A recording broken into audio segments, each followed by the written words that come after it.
그래서 간을 생각할 때는 반드시 고급 비타민과 고급 미네랄, 이게 해독하는데 꼭 필요하다는 것을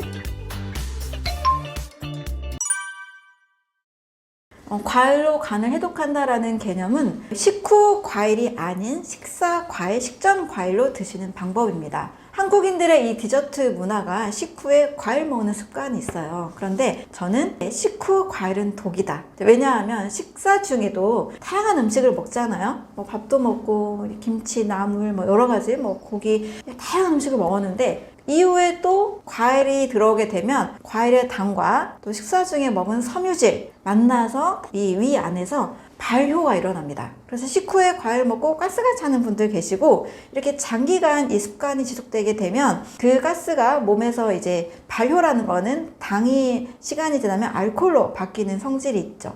그래서 간 수치가 올라가는 부작용이 일어납니다. 이렇게 또 지속이 되게 되면 지방간으로도 이어지게 되는 거죠. 그래서 비알코올성 지방간, 한국인들 굉장히 많은데요. 탄수화물 과다 섭취와 함께 식후 과일 습관이 문제라고 볼 수 있습니다. 따라서 과일은 식후에 드시면 독이다, 소화 불량을 일으키기 때문에 독소가 된다, 이렇게 이해하시고, 이 과일을 드실 때는 반드시 식사 과일 또는 식전 과일, 식사 전에 먹는 마치 에피타이저 같은 느낌으로 드시면 됩니다. 저는 다이어트를 할 때 가장 먼저 이거부터 바꾸세요 라고 말씀을 드리죠. 바로 아침 식사입니다. 아침에 과일을 먹게 되면 몸에서는 굉장히 좋은 영양이 들어오고 또 빠른 해독이 이루어집니다. 왜 해독이 잘 되냐면 아침에 일어나서 물 한 잔 먹는 게 좋은 거라는 건 대부분 다 알고 계시죠. 몸에서 노폐물을 걸러내주고 또 몸을 깨워주는 역할을 합니다. 그런데 과일은 바로 물과 같이 90% 정도가 수분이에요. 근데 이게 그냥 맹물이 아닌 거죠. 과일 속에 들어있는 다양한 비타민, 그리고 미네랄, 식물 영양소, 효소, 그리고 식이섬유까지 아주 영양이 가득한 물입니다. 그래서 저는 과일에 있는 수분은 고급 수분이다, 이렇게 말씀을 드립니다. 이 고급 수분을 먹게 되면 과일 속에 들어있는 다양한 비타민, 미네랄들이 결국 간 세포에 꼭 필요한 영양소가 됩니다. 간은 우리 몸 전체의 약 70% 정도를 해독한다라고 알려져 있죠. 다양한 음식물의 대사산물도 해독하고 혈액 속에 있는 찌꺼기들도 해독을 하게 되는데, 해독을 하려면 힘이 필요하겠죠. 에너지가 필요합니다. 이 에너지를 공급해 주는 것이 바로 과일 속의 비타민들이에요. 그래서 간을 생각할 때는 반드시 고급 비타민과 고급 미네랄, 이게 해독하는데 꼭 필요하다는 것을 이해하시면 됩니다. 다이어트 하실 때는 간 건강과 그리고 간 건강을 위해서는 아침 식사를 과일로 드시는 방법을 꼭 추천을 드립니다. 이게 이제 습관이 되시면 한 단계 더 나아가서 점심 저녁을 드실 때도 식전 과일을 한 접시를 먼저 드시는 것을 추천을 드립니다. 식전 과일을 먼저 드시게 되면 이 속에 다양한 비타민, 미네랄과 함께 당 에너지원도 같이 공급이 돼요. 그러면 자연히 이 쌀밥의 양이 줄어듭니다. 결국 쌀밥이 또 비만의 원인이라고 많이 알고 계시잖아요. 그래서 비타민, 미네랄을 먹는다라는 개념으로 좋은 수분을 먹는다라는 생각으로 과일을 먼저 점심과 저녁 식사 전에 드시게 되면 자연히 이 해독도 좋아지고 또 살이 찌지 않는 몸이 될 수 있습니다. 또 어떤 분은 이제 하루에 2끼 과일식을 해도 되냐고 물어보시는데요. 너무 좋습니다.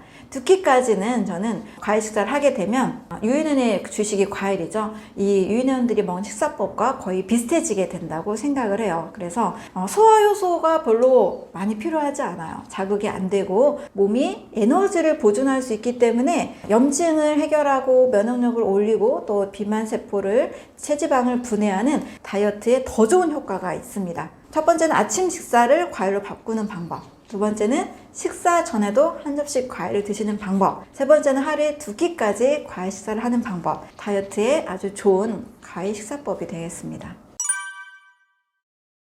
다이어트가 목적이라면 저는 과일을 먹는 것을 추천을 드립니다.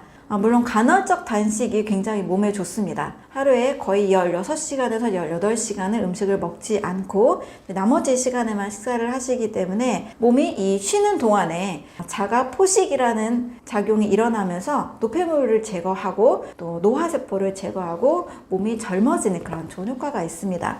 그런데 이제 간헐적 단식이 몸에 맞아서 쉽고 편하니까 하루에 한 끼만 먹는 분들은 괜찮다고 추천을 드립니다. 하지만 대부분의 분들은 하루에 한 번 먹는 한 끼 식사에 굉장히 과식을 하기가 쉽고 그동안 안 먹었으니까 먹어줘야 돼 라는 보상 심리가 많이 작용을 하게 됩니다. 그래서 간헐적 단식에 성공하는 비율이 굉장히 낮게 되는 거죠. 배고픔을 참지 말고 억지로 참지 말고 저는 아침 식사는 과일로 드신다면 과일 속에 들어있는 다양한 좋은 수분, 비타민, 미네랄 이런 식물 영양소 성분들이 간의 해독을 도와주거든요. 그래서 간에 충분한 영양이 공급되기 때문에 오히려 더 맛있게 먹으면서 또 배부르게 먹으면서 행복하게 다이어트를 할 수 있는 효과가 있습니다.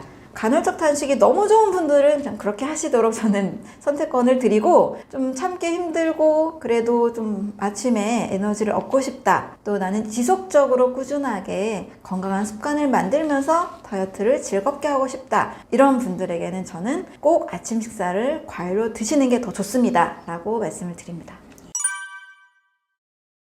잘못된 운동으로 저도 살이 찐 경험이 있는데요. 한 5kg 정도가 한 달 정도 만에 증가를 한 적이 있었습니다. 저 같은 경우에는 당시 이제 수영을 했었는데 너무 이 체력 소모가 많다 보니까 운동 이후에 밥을 2공기 먹는다든지 빵을 막 3개씩 먹는다든지 이렇게 탄수화물을 막 집착적으로 먹는 효과로 나타났습니다. 또 헬스장에서 어떤 분들 하루에 이번에 운동을 통해서 정말 살을 쫙 빼야지 라고 굳게 마음을 먹고 막 3시간, 4시간씩 운동을 하시는 분들도 계세요.